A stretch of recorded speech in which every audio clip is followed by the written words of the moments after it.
Oke teman-teman, video yang lu lihat barusan adalah video pegawai Alfamart atau karyawan Alfamart. Dia itu kayaknya acos atau cos ya, kepala toko atau asisten kepala toko, karena seperti yang gua tahu bahwasanya di Alfamart itu kita bisa membedakan gitu bahwa ada kru itu dia pakai kaos biasa, kaos polo.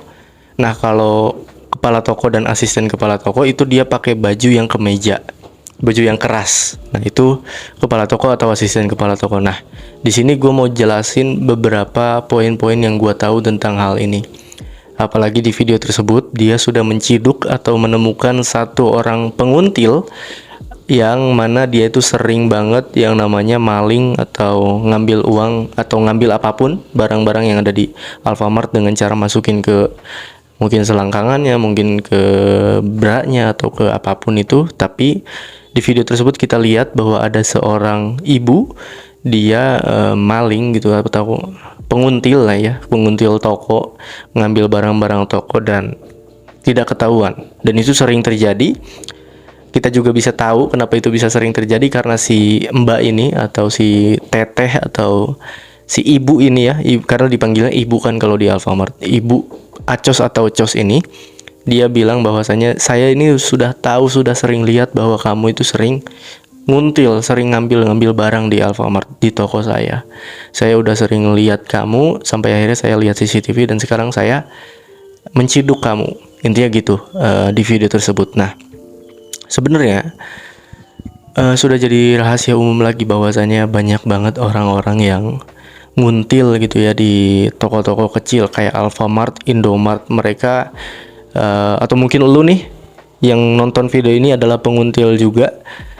Gua harap jangan dilakuin lagi karena ada CCTV, ada karyawan yang mana bisa lihat lu gitu, gelagat lu yang aneh. Gue juga tahu nih orang-orang yang sering ngambil karena gue ada pengalaman juga kan di toko Alfamart. Jadi gue tahu ada beberapa orang yang nguntil gitu, yang ngambil barang dari rak dan segala macamnya. Gue tahu persis orangnya seperti apa.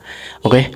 Dan hal yang mau gue bahas hari ini adalah beberapa poin-poin kelemahan sebenarnya. Kelemahan yang masih ada di toko-toko Alfamart atau Indomart mungkin ya. Yang pertama adalah karyawan nggak bisa langsung negur, nggak bisa langsung menciduk seseorang tanpa adanya bukti. Itu menyulitkan kita nih, atau menyulitkan teman-teman yang kerja di toko retail, karena ketika ada orang yang ngambil terus kita nggak punya bahan buktinya, susah gitu untuk bisa nangkap atau untuk bisa mencegat. Ayo loh, lu yang ngambil ini ya. Nggak bisa segampang itu, karena si orang tersebut kan, penguntil ini tersebut kan, dia bisa bilang bahwasanya enggak kok, saya konsumen, ini geladah aja saya, kayak gitu.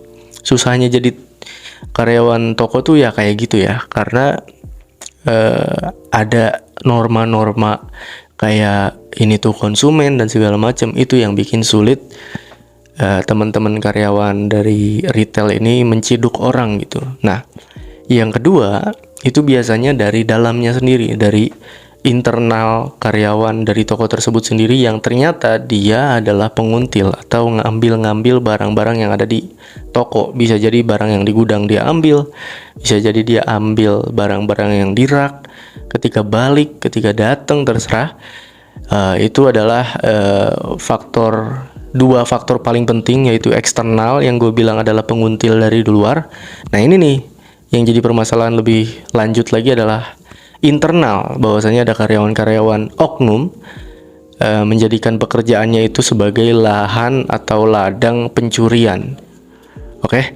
Nah, yang ketiga adalah bahwasanya ada yang namanya polisi toko gitu, atau polisi perusahaan tersebut gitu. Ada polisi Alfamart, mungkin ada polisi Indomart gitu. Jadi ada yang menjaga toko-toko ini, tapi dia megang banyak toko gitu, jadi dia nggak stay di satu tempat. Nah, ini juga gua bisa bagus ya, bisa bilang bagus, tapi masih kurang gitu untuk bisa menangani hal-hal seperti ini, karena mereka cuma bisa kayak debt collector gitu, cuma bisa datang ngedag-dag gitu. Kalau nggak, dia cuma bisa datang dan nyeramahin orang yang suka nguntil doang gitu, atau cuma bisa apa sih namanya,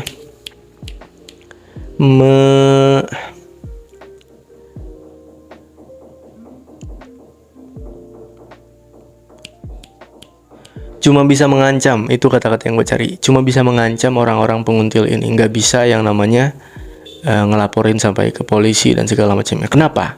Karena di toko-toko tersebut atau di toko-toko retail ini biasanya kalau barangnya tidak sampai 2 juta itu tidak akan dilaporkan ke polisi. Kalau gue akan ulangin lagi, kalau barangnya yang diambil kurang dari 2 juta itu tidak akan bisa permasalahkan. Gue juga nggak ngerti nih kenapa nggak bisa dipermasalahkan, kenapa nggak bisa ditempuh jalur hukum. Karena kan mau seberapapun orang tersebut, penguntil tersebut ngambil barang-barang dari toko kita, kan sebenarnya itu ya hal maling-maling juga gitu, dan itu ngerugiin kita juga gitu. Kalau ternyata hari ini dia ngambil barang-barang senilai 200.000, terus besoknya ngambil lagi 200.000, ngambil lagi, kan bisa berjuta-juta juga gitu maksud gue. Nah, sayangnya di beberapa toko-toko retail menerapkan bahwasanya kalau ada penguntil yang tidak sampai 2 juta ngejarahnya, ngemalingnya, itu tidak bisa ditempuh jalur hukum. Ini nih yang bikin sulit. Ini yang bikin beberapa karyawan juga mengeluh akan hal ini, karena pun begitu tidak akan bisa membuat jerak gitu. Efek jeraknya tuh tidak terasa. Ini ibu-ibu ini nih yang ketangkep tadi nih mungkin nggak akan dilaporin ke polisi, dan gue yakin dia akan ngelakuin hal yang sama ke toko-toko yang lain juga setelah ini. Bahkan setelah dia ketangkep pun gue yakin 1000% bahwa ibu-ibu ini akan ngambil juga pada akhirnya di toko-toko lain, nggak akan pernah kapok. Kenapa? Karena memang tidak dipenjarakan, tidak ditempuh jalur hukum gitu, cuma diviralkan, cuma ancam dan segala macamnya. Karena itu tadi ada batasan 2 juta tadi. Kalau orang yang nguntil ngambil barang-barang tidak lebih dari 2 juta nggak bisa atau nggak mau kayaknya dipermasalahkan. Itu nih yang bisa bikin karyawan ganti rugi terus. Nah, poin yang terakhir adalah soal karyawan ganti rugi ini nih. Di video tersebut ada si mbak-mbak ini bilang bahwasanya gua ini gaji 3 juta dan 2 jutanya itu buat bayar hal-hal kayak ginian yang lu ambil ini nih. Gue ini gaji cuma 3 juta dan gua harus relain duit gua 2 juta untuk bayar-bayar barang-barang hilang. Apakah itu benar? Jelas sekali gue bisa bilang itu exactly itu adalah benar sekali. Itu betul sekali. Gue ngalamin sendiri. Gue 1 tahun kerja di perusahaan tersebut, udah ngeluarin duit hampir 5 juta sampai 6 juta lebih, dan gaji gue 3 juta 2 bulan. Artinya gue di kerja ini gue tidak dibayar sih, tapi gue balikin lagi karena gue harus bayar yang namanya ganti rugi barang-barang yang hilang di toko. Nah, gara-gara apa barang-barang hilang? Pertama, klopisasi data.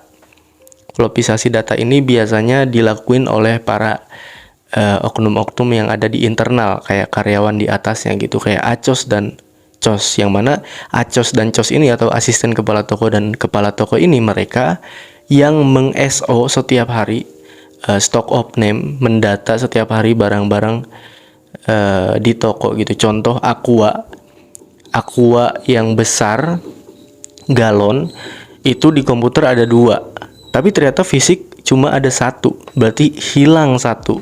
Klopisasi data maksudnya adalah si oknum atasan ini dia dengan sengaja mengadakan barang yang hilang tersebut. Kalau di komputer ada 2, fisiknya cuma 1, ya udah tulisnya 1, bukan 2, karena memang realnya cuma ada 1 kan.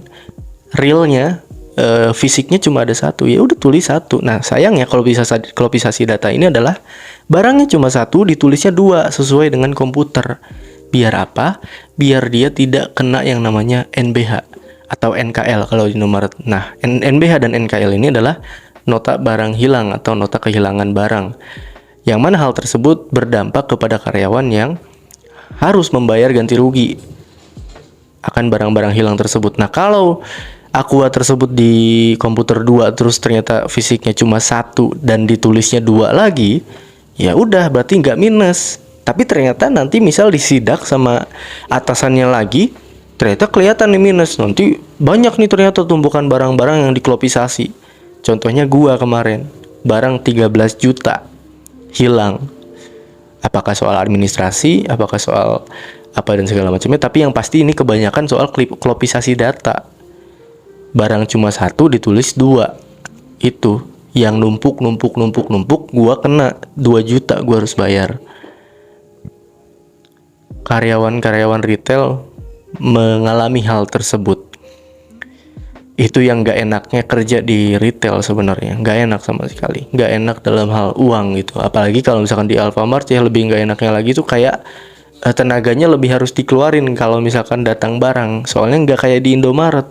Kalau di Indomaret datang barang itunya tuh ada turunannya gitu, dari truknya tuh ada turunannya, terus ada langsung disediain yang namanya dorongannya gitu. Nah kalau di Alfamart dia enggak, dia barang-barang itu harus kita angkat, terus kita estafetin gitu, diangkat dikasih lagi ke orang, terus yang orang itu ngasih lagi ke yang lain gitu, terus diangkat lagi. Wah berat lah, susah, capek gitu. Tapi orang-orang bilang kalau nggak mau capek nggak usah kerja.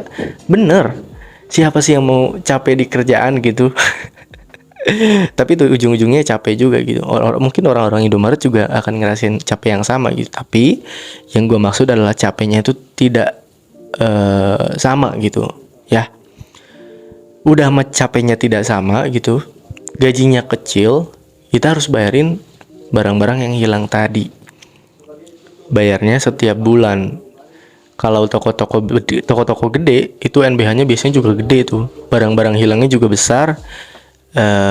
Dan bayar ganti ruginya juga cukup besar per bulannya, kadang 400, kadang 500, bahkan kadang bisa jutaan. Jadi apa yang diterima kita oleh gaji itu bukan gaji kita cuma setengahnya, kadang miris banget. Menurut gua nggak bisa untuk menyelesaikan solusi ini gitu, nggak ada solusinya. Karena mau gimana pun, mau sampai kapanpun, semua toko akan punya yang namanya pengutil, akan punya yang namanya orang-orang dari eksternal ataupun di internal yang suka ngambil-ngambil barang di toko. Sayangnya, ketika barang tersebut diambil di bawah 2 juta, itu cuma bisa diancam, cuma bisa diviralkan, tidak bisa dipenjarakan, dan tidak bisa yang namanya ditempuh jalur hukumnya. Oke? Kecuali mungkin di atas 2 juta baru tuh bisa dipenjara dan segala macamnya. Banyaklah resiko-resiko kerjaan di retail, apalagi kita konsumen gitu, apalagi kita ngelawan konsumen kan, apalagi ketika konsumennya dari suku atau ras tertentu yang bikin kita sebel. Ya, seperti itulah kerja di retail, dan cuma itu yang bisa gue sampaikan. Nanti mungkin kalau misalkan ada hal-hal yang viral seperti ini lagi, gue akan bahas lagi tentu aja. Tapi ya udah, kita doain aja buat si mbak-mbaknya atau buat orang-orang yang kerja di retail bisa lebih bahagia lagi gitu kerjanya, bisa lebih makmur lagi ketika dapat gaji utuh. Kita doain bisa dapat gaji yang utuh. Jangan sampai ada potongan ini, potongan itu, segala macamnya. Apalagi minus-minus kasir, kayak minus rokok, minus apa segala macamnya. Gue harap itu udah nggak ada lagi. Tapi ya itu cuma harapan. Gue yakin realitanya mungkin akan selalu ada gitu yang namanya minus, yang namanya kehilangan barang dan segala macamnya. Ya teman-teman, doain aja untuk mereka. Dan mungkin itu aja untuk hari ini. Menurut lu seperti apa? Lu komen di bawah. Kita akan ketemu lagi di next podcast, atau lebih tepatnya Siniar Belasan Menit. Atau ini juga gue upload di channel Kebablasan ya. Itu aja untuk hari ini. Gue Rifa Fauzi. Kita akan ketemu lagi di next episode dari podcast, atau lebih tepatnya Siniar Belasan Menit. Ciao ciao.